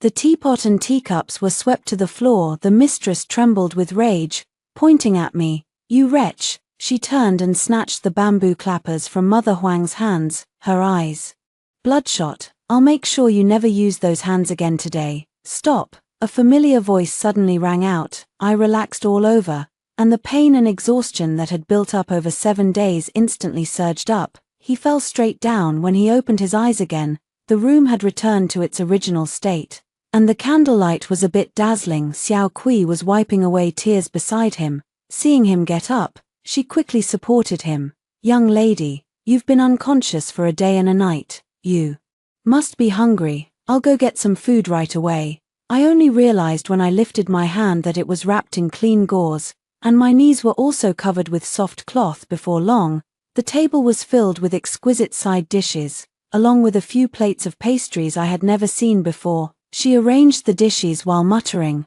"When you told me to go and inform, I thought you had been beaten senseless by the mistress. That board was just a little bit away." She patted her chest with lingering fear. Strangely enough, the master happened to return today, just in time. I clumsily picked up the food with my chopsticks, listening to her chatter, feeling an inexplicable sense of peace. She suddenly lowered her voice, unable to hide her excitement. At noon, I overheard the kitchen maids gossiping. "The master was furious yesterday. He scolded the mistress harshly and personally called a doctor to treat your injuries." Seeing me show a rare hint of a smile, she also brightened up. "This is great. The mistress won't dare to trouble you anymore." I gently poked her in the waist. "It's still early, but at least we can have a few days of peace." Just as we were laughing, the door hinge let out a soft creak. What are you talking about? Laughing so happily, I hurriedly tried to stand up but stumbled a bit. The master stepped forward, his arm wrapping around my waist, and without a word, he pressed me back onto the edge of the bed. You have a knee injury, why are you moving around so recklessly? I lowered my gaze, not daring to look at him, my cheeks slightly warm. Master, when did you return? Yesterday. His gaze lingered on the bandage for a moment. Madam, hearing those two words, my expression instinctively tensed up, and I clutched the blanket tightly. He noticed my unusual reaction, gently stroking my back, but his tone remained calm. Roma has a quick temper. I have already reprimanded her, and such things will not happen again in the future. I obediently nodded, blaming myself. It's all my fault. I shouldn't have given you that pouch, causing the mistress to misunderstand. Mentioning the pouch, his eyes lit up slightly, and his tone took on a hint of interest. You actually hit the mark by accident. He rarely curved the corners of his lips, taking out that pouch from his bosom. On the way, a nest of venomous snakes suddenly appeared from nowhere. Just as they were about to pounce, in my panic, I scattered the powder inside, and those snakes actually retreated. My eyes appropriately showed surprise and lingering fear.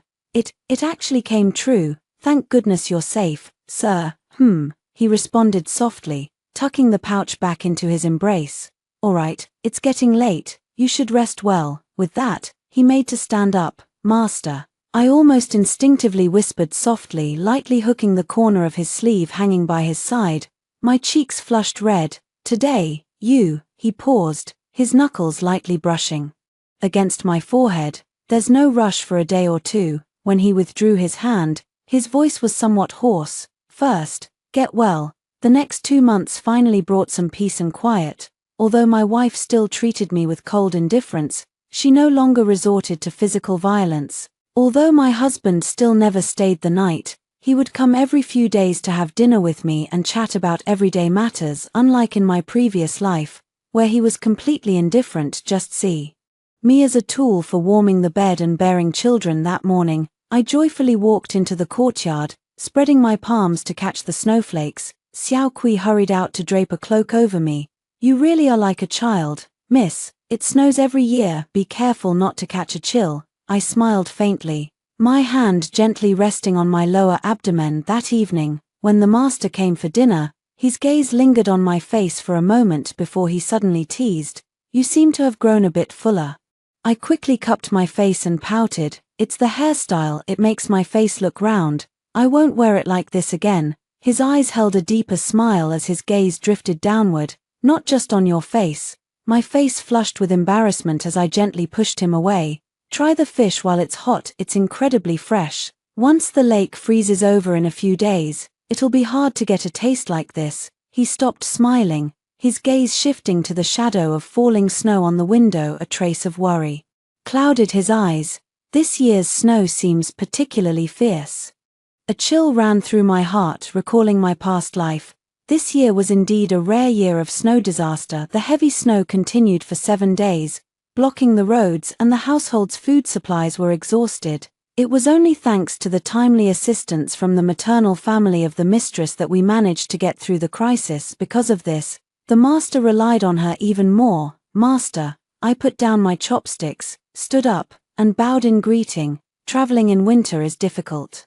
Especially now that there are signs of heavy snow. In my opinion, it would be better to stock up on easily stored food and charcoal now, just in case of emergencies. If there is still some left by the time spring arrives, setting up a porridge kitchen to help the refugees would also make for a heartwarming story. The master fell silent for a moment, his gaze toward me carrying a hint of approval. It is rare for you to be so thoughtful. I will instruct the mistress to handle this matter tomorrow. As he spoke, he placed another piece of deboned fish into my bowl. Before I could even take a bite, I couldn't help but turn aside and retch. What's wrong?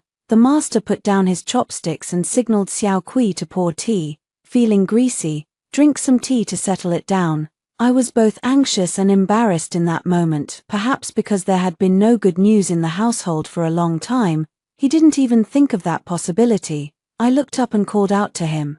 Master, he smiled helplessly. thinking I just found the tea bitter. Your temper has grown, Xiaotsue. Go warm some milk in the kitchen. I steeled my heart, took his hand, and placed it on my lower abdomen. Perhaps I'm with child. Her hand suddenly paused, her voice tinged with urgency. Really? Have you called a doctor to examine it? I shook my head and explained softly. It's been these past couple of days.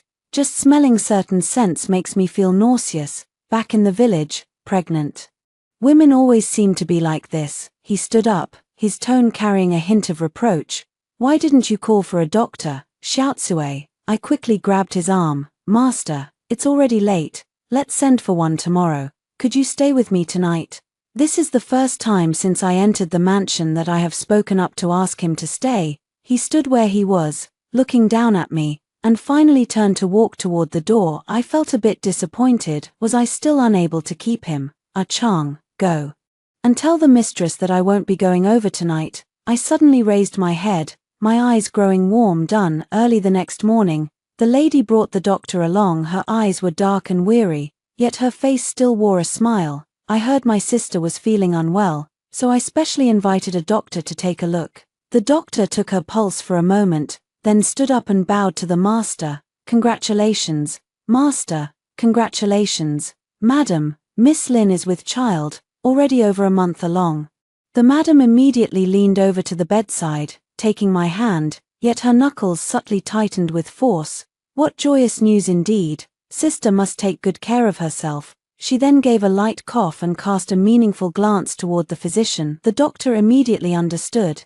But Miss Lin's constitution is weak, and she needs to be isolated for quiet recuperation. It may not be suitable for her to serve the master in the coming months. That is only right, the master promptly agreed. After the master and the doctor left, the lady simply stopped pretending. Don't get too complacent. Once you give birth, you'll obediently return to the Li family. She then feigned distress, taking out a handkerchief to cover her mouth and nose. But if it's a daughter, she won't be of much use either. I clenched my hands tightly until my nails dug into my flesh, yet I remained meek and submissive. Yes, mother son, please come in. The lady called out loudly. A short, stout woman entered. In response, the wife glanced at her sideways. From now on, you will take care of Miss Lin, and there must not be the slightest mistake. Nanny's son hurried forward, patting her chest with a smile. Miss, rest assured, I have attended to 7 or 8 women during childbirth, and I guarantee everything will go smoothly for you.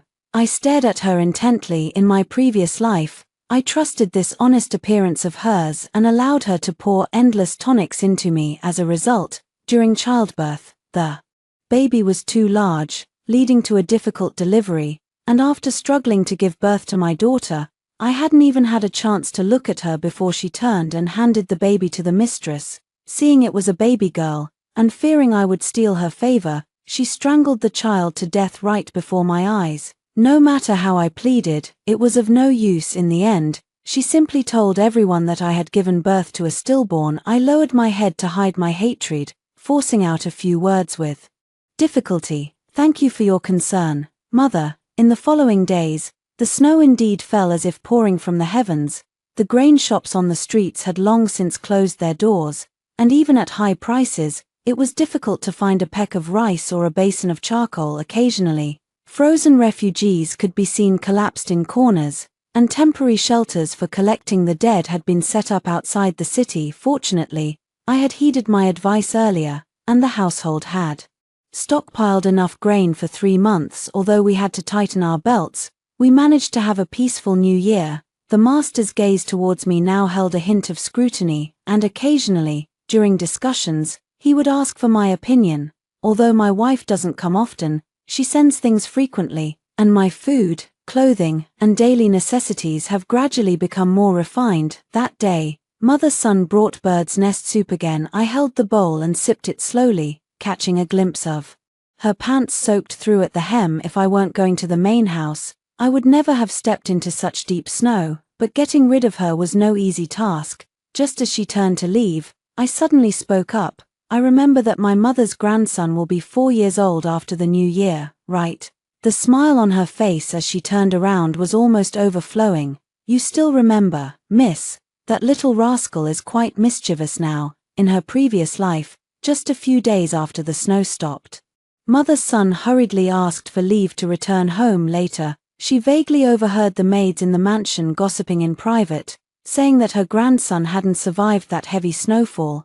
I looked at the worry that couldn't be hidden in her eyes, and gradually an idea formed in my mind. Rather than getting rid of one only to have another take their place, it would be better to make her work for me. I leisurely added another piece of charcoal to the brazier and said gently, "The snow is so heavy.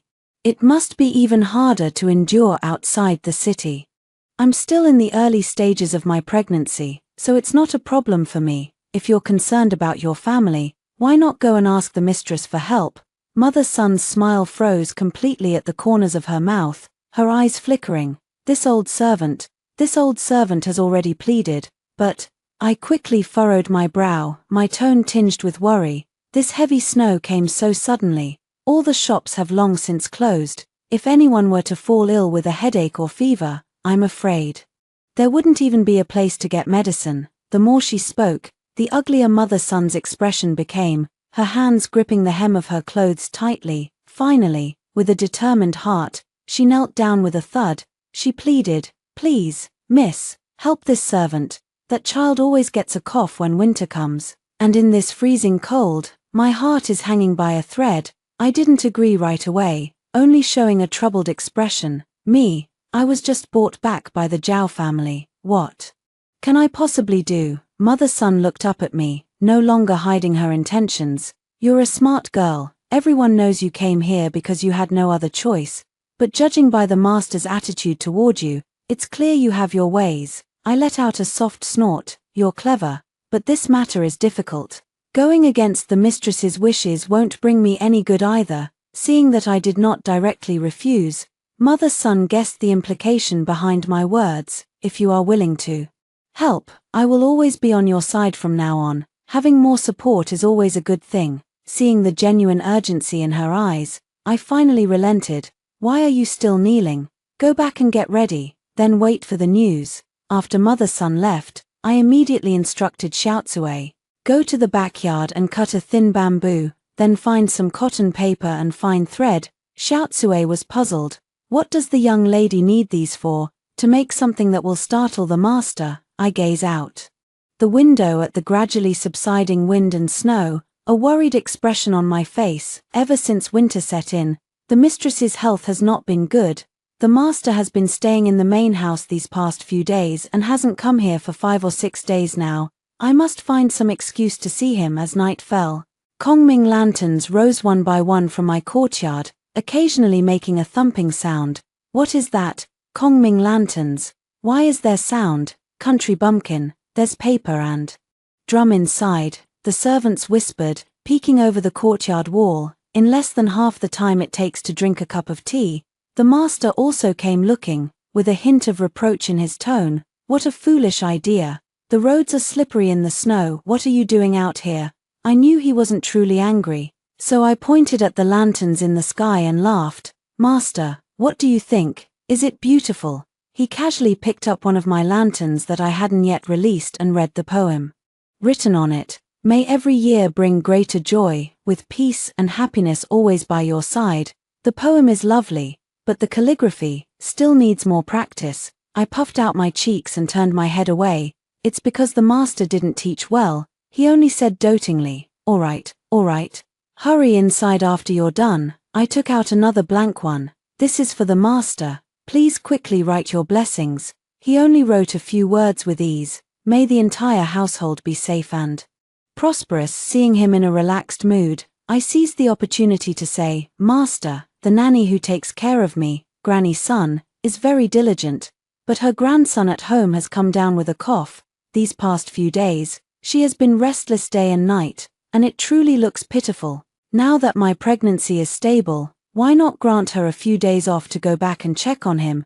It would also be a way to accumulate blessings for the child in my womb."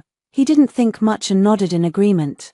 "Hurry inside, the wind is strong out here." Inside the room, the candlelight flickered, and the charcoal brazier was burning brightly. I leaned back on the chaise lounge, my hand gently resting on my lower abdomen, my voice softening a little. "Master, if this child is a girl, Will you not want her? A flicker of anger crossed his brow. When did I ever say I wouldn't want her? Whether boy or girl, they are both descendants of the Zhao family. How could I just cast them aside? But I refused to. Let it go, muttering sullenly. Words may sound sweet, but if it's a daughter, who knows how much disdain you might harbor in your heart? Anyway, if you don't want her when the time comes, I'll take her back to the Li family. If the Li family doesn't want her, I'll go out and do laundry or sewing to support her. He was so provoked that he genuinely lost his temper and slammed the table. Lin Yingying, what kind of person do you take me for? Only those with narrow minds would belittle their daughters. And what do you mean by bringing you back to the Li family? He glared at me, seething with anger. You are now a member of the Zhao household. Stop mentioning the Li family or the Wang family, and don't even think about it in the future. My eyes reddened, and I choked back tears, saying, once I give birth, I will be separated from my own flesh and blood. When the 3-year term is up, I must return to the Li family. All of this before my eyes is nothing but a fleeting dream. The master's face turned ashen. He stood up, paced back and forth a couple of steps, filled with both urgency and anger, yet unable to vent it. Finally, he stormed out, slamming the door behind him. His roar soon echoed from the courtyard. Xiaotsue, burn all those frivolous books of hers. I should never have taught her to read in the first place. Xiaotsue answered the call and entered, her face clouded with displeasure. Miss, why must you do this? The master finally came to visit, and you've driven him away again. Seeing her puffed up with anger, I couldn't help but laugh. Cry and you'll get candy. Those who are usually well behaved, when they occasionally throw a tantrum, are actually more likely to be remembered. Moreover, only by putting the master in a difficult position and laying a solid foundation will it be more beneficial for me and the child. Bring me paper and a pen. Then, I picked up the pen and skillfully imitated Li Wenhan's handwriting to write a family letter. Xiao Kui, remember these words well. Early the next morning, Xiao Kui rushed back into the room in a flurry, gulping down tea. Miss, you are truly amazing. I set down the tiger head shoes I was embroidering and raised an eyebrow to ask, tell me about it. I was just about to head to the kitchen when Ah Chang stopped me and took me to the study. Her eyes widened in disbelief. Master indeed asked what you've been up to lately. I did as you taught me and said that a few days ago, you received a letter from the Li family. And you cried over it for half the night without even eating. The master flew into a rage as soon as he heard, asking about the contents of the letter. I told him I couldn't read, so he ordered me to find a way to steal it. I handed the letter over. Go later, and don't give yourself away. Xiaotsue was still a bit flustered. Aren't you afraid the master will investigate? Miss, investigate what? I smiled faintly. I have a proper husband. I am not a legitimate concubine of the Zhao family. If word gets out, it would seem as if he forcibly took another man's wife. For the sake of the Zhao family's reputation, he would never make this public. A few more days passed, and the wind and snow finally stopped. Although the master did not come to visit, Xiaotsue slipped some silver to the servants in the outer courtyard and found out the master had actually sent a few trusted men disguised as bandits to Whitewell village, where they cornered Li Wenhan at the village entrance and beat him up. It is said he even lost 2 teeth.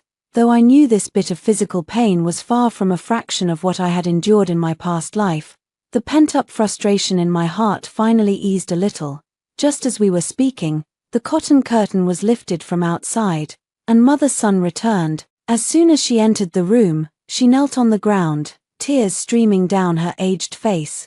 Miss, your great kindness, if it weren't for you pleading with the master to let me go back, and even getting some medicine and food from the storeroom, my poor grandson, I'm afraid he really wouldn't have made it. I reached out to help her up, gently stroking my belly, feeling a wave of relief in my heart. I had thought I could smoothly make it until the time of my delivery, but unexpected changes always come faster. Madam's family has sent someone over on the very first day.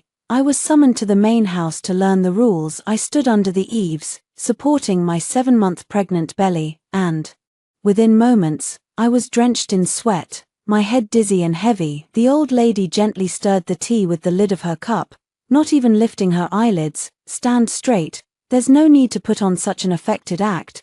The master has gone out of town to collect debts these past few days, and no one can save you.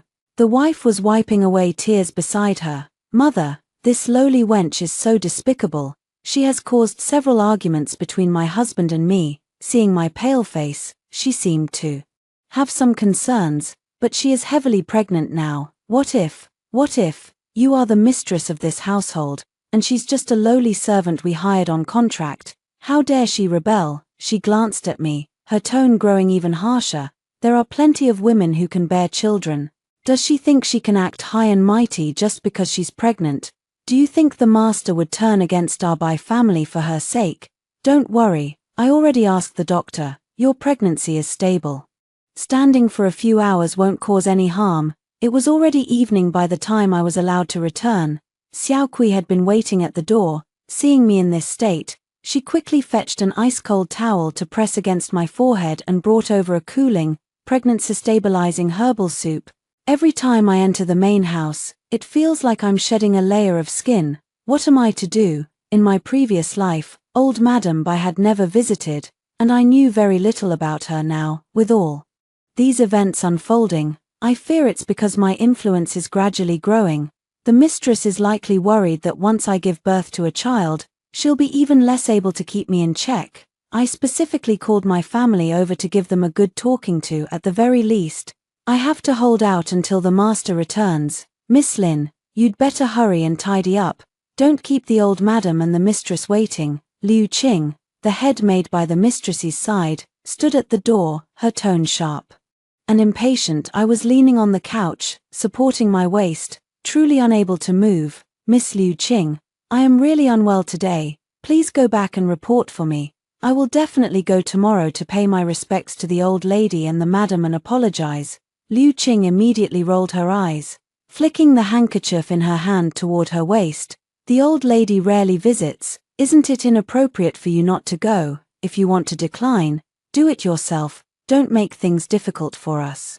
Servants, Xiaotsue couldn't help but speak up from the side. Can't you see our young lady is suffering from her pregnancy? A sharp crack sound interrupted Xiaotsue's words. Liu Qing sternly reprimanded. What's this you and us? The mistress said that Miss Lin was brought back, so in the end, she's still a servant. No different from us. Xiao Kui, don't forget, you are a servant of the Zhao family too. She then turned to me. Miss Lin, please hurry up. If we have to send a few old women to fetch you later, it'll be embarrassing for everyone. Don't you think? I gritted my teeth and struggled to sit up, speaking slowly. I'll go, you wait outside. As soon as Liu Qing left, I immediately signaled to Mother Sun. She quickly took out the prepared peanut paste from the bottom of the dressing case and applied it on me, then carefully wiped away the traces with a damp cloth. I have been allergic to this since childhood. Even the slightest contact causes large red rashes in less than the time it takes to drink half a cup of tea. Fine red spots first appeared on my face, spreading down my neck toward my chest, itching unbearably. Yet I had to endure it without scratching. Xiaotsue was deeply worried. Miss, will something happen? Don't worry, it just looks scary, I gasped,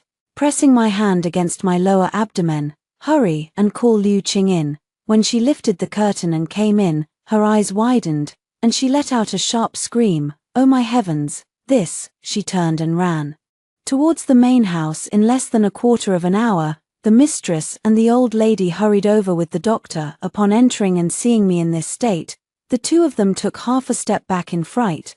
The doctor stepped forward to take my pulse, carefully examined the red rashes on my body, and said gravely, Madam, old madam, Miss Lin has developed hives on her body, likely from accidentally touching something unclean, which has caused the wind toxin to flare up externally. Moreover, the young lady is heavily pregnant, burdened with worries and anxieties, and her internal heat is excessive, which is why the outbreak is so severe. Fortunately, the fetal foundation is stable. Let me prescribe 2 doses of medicine to dispel the wind and clear the toxins, and it should subside within a few days. Upon hearing the physician's confident assurance that the fetal foundation is stable, the mother and daughter both breathed a slight sigh of relief. Just waved his hand impatiently. Then hurry up and prescribe the medicine. It's just that she's being overly delicate and troublesome." After the two of them left, I completely collapsed on the couch. After tossing and turning for the past 2 days, I finally figured out one thing: the master has no children under his knees, yet he has been able to avoid taking concubines for many years. Not solely relying on that bit of childhood affection, the true key lies in the maternal family of the mistress. I forced myself to gather my spirits, my voice carrying a barely noticeable tension. "Have you found out the background of the mistress's maternal family?" Xiaotsue applied the ointment for me while whispering softly. "Madame's maternal family often moves in official circles. Many of the master's important business dealings require their connections and introductions, which is why he relies on Madame so heavily." My heart sank heavily. No matter how much the master pities me, how could he possibly give up the support of the Bai family, having been reborn once? Must I still follow the same old path? Although old Mrs. Bai only stayed for a few days before leaving, she left Madame with a tough challenge to handle. Though the master came every day, his brow was always clouded with weariness. The way he looked at me was quite complex, as if he had something stuck in his throat. The closer I got to my due date, the harder it was for me to sleep at night. I kept dreaming of my daughter crying when she was taken away. I once forced a smile and probed, "Master, are you hoping for a boy or a girl?" He always avoids my gaze and only says vaguely, "Everything is fine, as long as we are safe." I understand his unspoken words. If it were a son, I would have to return to the Li family immediately. This is probably difficult for him as well. The night was deep and dark, yet my courtyard was illuminated by lanterns as bright as day. I curled up in agony on the bed, my forehead damp with sweat, the waves of pain in my abdomen tearing through my body like 1,000 sharp blades. "Miss, you must push harder." Mother-son's anxious voice echoed in the room, her hands covered in blood. The maid beside her bustled about, fetching water and handing over cloths. "Ah, it hurts." I was barely breathing, clutching the bedsheet in the corner of my eye. A figure was always sitting behind the screen, my wife. She held a teacup, her fingertips occasionally tapping the tabletop, as if patiently waiting for something. A surge of overwhelming hatred and fear instantly ignited the last of my strength, and I let out a piercing, mournful cry. "Wah!" A clear, crisp cry rang out. Mother-son shouted joyfully, she's born, it's a girl." Behind the screen, a shadow set down the teacup with a loud clang. The wife rushed over with hurried steps, her voice rising sharply, "A girl, bring her here." Her hand shot out, but Xiaotsue was quicker, clutching the swaddled baby tightly to her chest before turning and dashing outside, screaming hoarsely, "Master, the young lady has given birth. It's a little girl." I watched Xiao Kui's figure disappear through the doorway, and only then did darkness completely engulf my vision. When I opened my eyes again, daylight was streaming in. The master was sitting by the bed, carefully holding the swaddled baby, a faint smile playing at the corners of his mouth. The wife stood to the side, a smile on her face, but her tone carried a hint of firmness. "Master, the child's safe arrival is a joyous occasion. I think it's best to take the child to my room to raise as soon as possible, and then find a wet nurse." The master remained silent, gently stroking the child's cheek with his fingertip. After a long pause, he finally said, "The child is still too young to be separated from its mother. Let Yingying raise it for now, and after weaning, master." The lady grew anxious, taking 2 steps forward. "Last time, mother specifically instructed that the child should be taken away from the birth mother as soon as possible, lest over time inappropriate thoughts arise, making the young lady confused about who the child's real mother is." The master's arms holding the child visibly stiffened, and a hint of hesitation flickered in his eyes. I struggled to sit up. "Master, mistress." The master quickly held me down. "Don't move around, you're still weak. I know my status is lowly, I dare not hope for anything else, but this child, I risked my life to bring her into this world. I only beg you, sir, to let me look at her for a few more days, so that when I am gone, I can still remember her face." "Gone?" The master abruptly cut me off, his voice tinged with a barely noticeable panic. "Who said you were leaving?" The wife's face turned ashen. She was about to speak, but the master had already turned his head away, his gaze fixed on her face for a moment. It's settled. The child will stay with Ying for now. Once weaned, you can take him back and teach him yourself. Afterwards, I heard that the lady and the master had a big argument. The master was so angry that he didn't return to the main house for several days, only resting in the study as I held my daughter to nurse. I listened to Xiaozui's words and simply smiled faintly. That day, the master came to the courtyard to accompany me, the weariness between his brows even more pronounced. Holding my daughter, I felt a slight sense of relief. The new prefect who will take office in 2 months, I wonder what his temperament will be like, he sighed, his fingertips gently brushing behind the baby's ear. Everyone in the Chamber of Commerce is on edge. Business is likely to be tough going forward. I hugged my knees and listened, suddenly recalling that there seemed to be a similar moment in my past life. At that time, I was deeply immersed in the grief of losing my daughter, and I paid no attention to the affairs of the household. I only vaguely remember that the Zhao family was able to weather the storm later on, thanks in no small part to the maneuvering of the Bai family, the maternal relatives of the mistress. He lowered his head to play with the child and said to himself, "It's quite a coincidence. He was transferred from Jiangnan." I was also a bit curious and casually asked, "Please tell me, master, perhaps I've heard some rumors about it." Zhu Huaimin. Zhu Huaimin. The rattle in my hand fell onto the bedding with a thud, and even my breath caught in my throat. The master raised an eyebrow and teased, "What, could it be that you truly recognize it?" I clutched the edge of the quilt, and after a long while, managed to force out a strained smile. "You jest, master." He didn't think much of it, only saying, "You rest first, I still have official business to attend to." The master's footsteps gradually faded away, holding my daughter. My fingertips couldn't stop trembling. It was actually Uncle Zhu. Back when my father served as an official in Jiangnan, Uncle Zhu was still a scholar. The two formed a friendship during a flood, and since he and his wife had no daughters of their own, they treated me as their own child, and I was recognized as their goddaughter from a young age. Later, my family became entangled in factional disputes, leading to imprisonment and exile. The Zhu family also tried to pull strings for us, but the higher-ups were watching too closely, and in the end, they couldn't save us. A sour, bitter feeling welled up in my nose. I lifted my head, gazing at the sun outside the window, and slowly, a light began to shine in my eyes. From that day on, I practically counted the days on my fingers, enduring each one day and night. I eagerly awaited news of Uncle Zhu's transfer. Surprisingly, the mistress remained unusually quiet. She never again mentioned taking the child away, nor did she cause me any trouble. When something seems abnormal, there must be a hidden reason.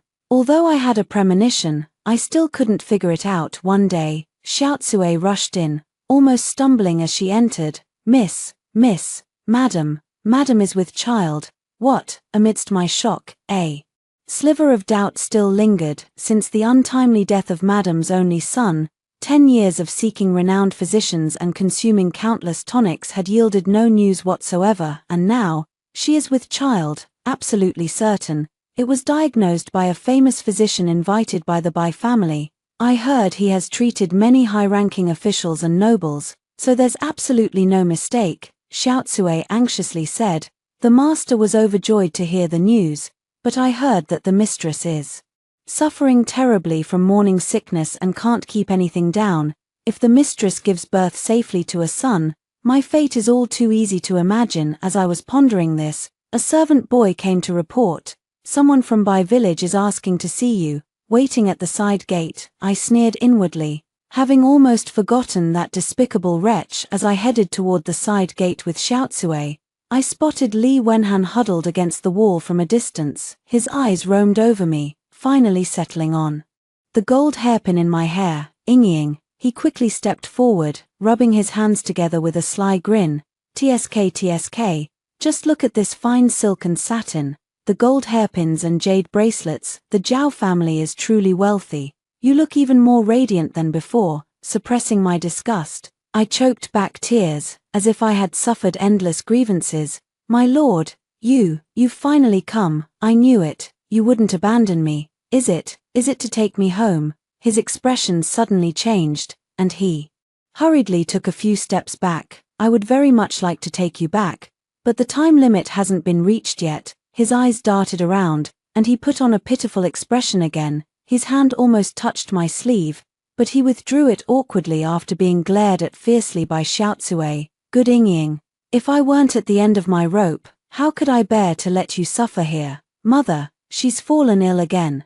The doctor said if we don't get the medicine soon, she won't last 3 days. Go and beg the master. You just gave birth to a daughter for him. He should at least show a little gratitude, shouldn't he? Seeing that I didn't respond, he grew anxious, his voice rising half a pitch as he pointed at my nose and began to curse. After all, we were once husband and wife. You can't just stand by and watch mother die, can you? Don't forget, if it weren't for mother, you would have frozen to death in the snow long ago. You wear gold and silver, living in luxury, while you watch your own mother die of illness. Are you even human? His spittle nearly sprayed onto my face. I suddenly looked up, my voice icy cold. 50 taels of silver, gone in less than 2 years. If you were truly filial, why did you gamble? You squandered the money yourself, and now you want me to fulfill your filial duties for you. You, how dare you defy me? Li Wenhan's face flushed purple with anger,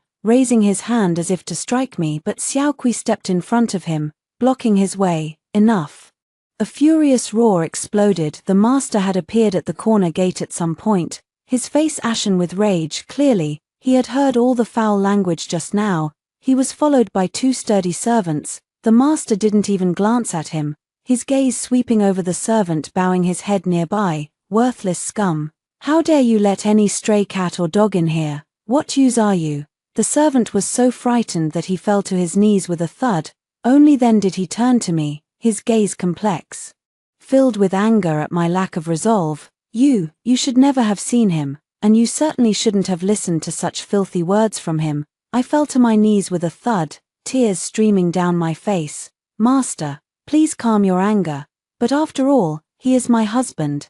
I cannot simply stand by and watch my mother-in-law die from illness. With that, she broke down in tears once more. Husband. The master abruptly cut her off, as if those 2 words had struck a deep chord within him.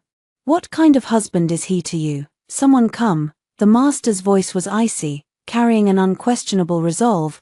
Go to the accounts office, take 200 taels of silver, and throw it to that scoundrel outside the gate. He pointed at Li Wenhan, whose face was ashen, and said word by word, from now on, Lin Yingying is a member of my Zhao household. She has nothing more to do with you. If you dare to come and cause trouble again, watch out for your life. Li Wenhan felt as if he had been granted a pardon. He scrambled to pick up the silver thrown by the servant, not daring to look back as he fled. I hung my head, letting Xiaoqui help me up. Thank you, master, for your mercy.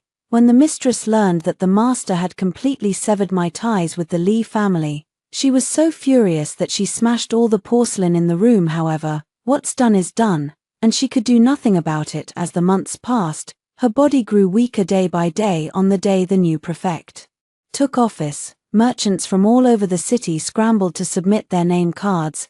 The master prepared gold, silver, fine silks, and antiques to pay a visit, but was stopped by the gatekeeper outside the mansion. Didn't even get to see Lord Ju's face. I promptly offered a cup of clear tea and said softly, Master, the new prefect has just taken office, and there are various matters to attend to, along with the mundane affairs of gold and silver. You must have seen a lot. People from Jiangnan cherish the taste of their homeland the most. Master, why not try sending some Jiangnan pastries? It won't seem abrupt, and it can also soothe the homesickness. His eyes lit up. You make a good point. If I rashly seek an audience, I will surely be seen as someone trying to climb the social ladder. But is there anyone in the household who can make authentic Jiangnan pastries? If the master is willing to trust me, perhaps I could give it a try. I lowered my head slightly, a faint smile playing at the corners of my mouth. Excellent.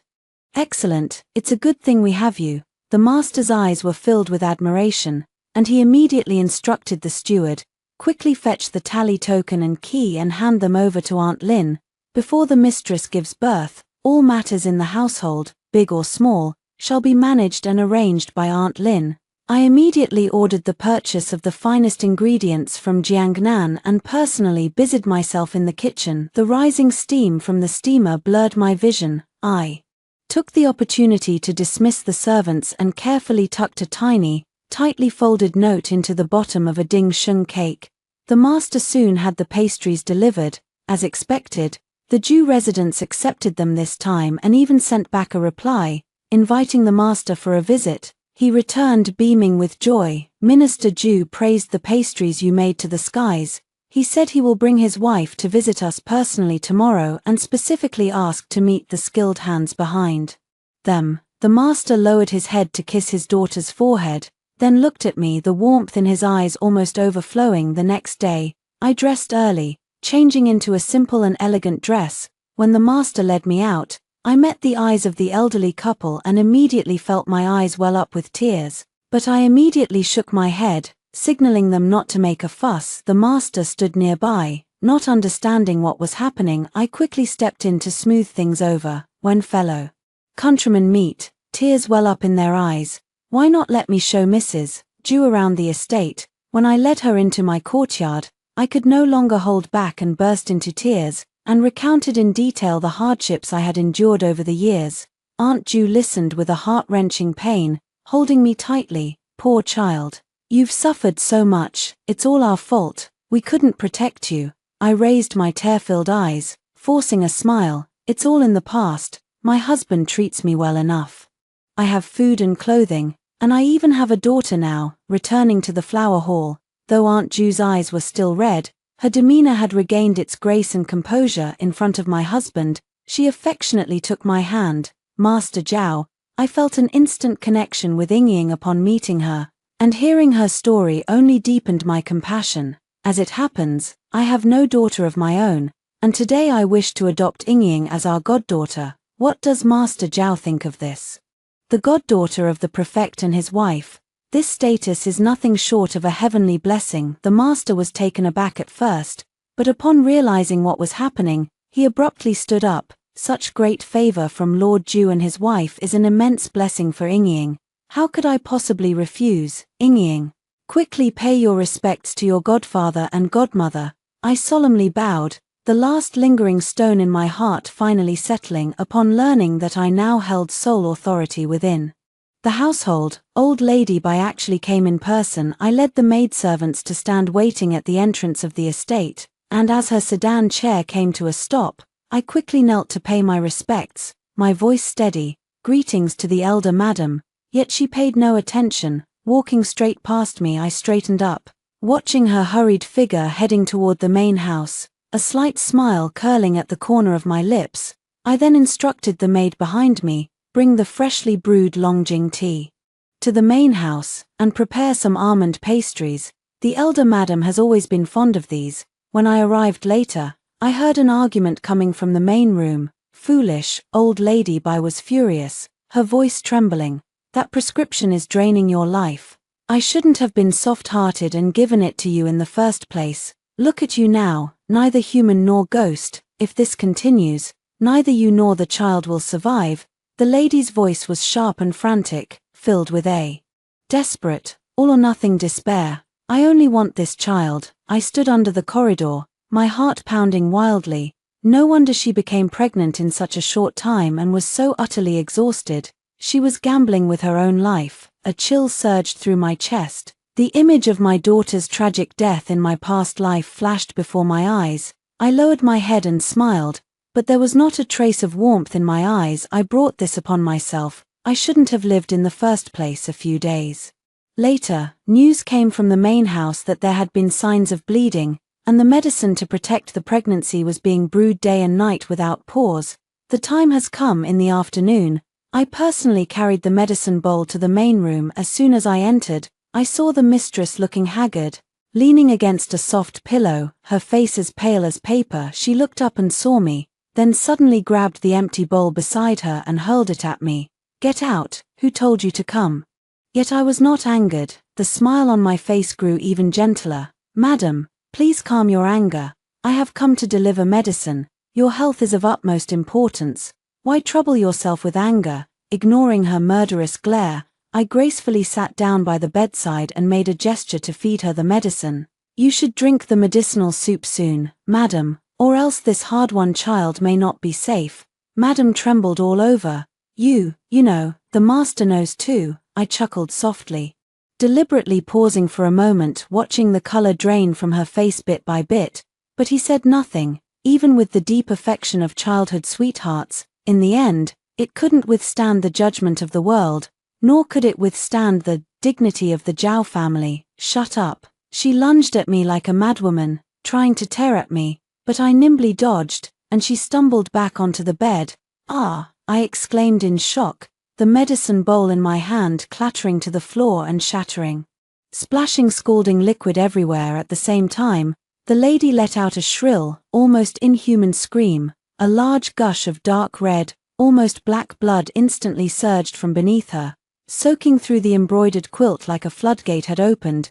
The room immediately erupted into chaos. The midwife was quickly summoned, and the heart-wrenching screams from inside the room were agonizing. I stood under the corridor, listening to the commotion within. 2 hours later, the midwife emerged holding the swaddled bundle, her face deathly pale. "Master, it's a young master. He didn't survive. The mistress, she's gone too. 1 life, 2 deaths." The main courtyard fell into a deathly silence for a moment, soon filled with suppressed sobs. The master instantly turned ashen, collapsing into his chair as if all his spirit had been drained away. The funeral was grand yet cold. The entire household was as silent as cicadas in winter.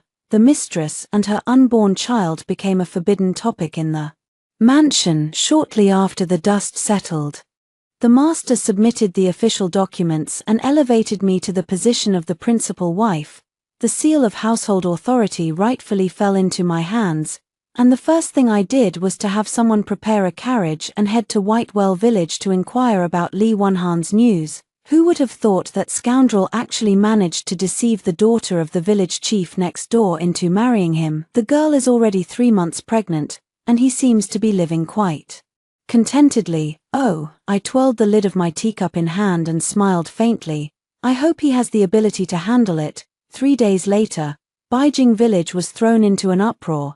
Li Wenhan had contracted a severe illness in his childhood, and it was feared that he might be unable to have children. Once the news was released, the effect was immediate. The village chief grew highly suspicious and immediately had Li Wenhan bound and brought to a doctor for examination. The outcome spoke for itself. He was simply born impotent. The village chief, overwhelmed with shame and fury, threatened to beat him to death. It was only then that Li Wenhan confessed the whole story of how he had sought to borrow another man's seed. The young woman fainted on the spot. The village chief trembled with rage, pointing at Li Wenhan's nose and cursing for a long time. In the end, he ordered someone to break his legs, and together with his ailing mother, they were dragged out of the village and thrown into a dilapidated temple outside. When news came again after winter arrived, Li Wenhan, with his broken legs and no possessions, could only beg for a living with his mother, and they soon passed away. When discovered, only dismembered limbs remained. After the start of spring,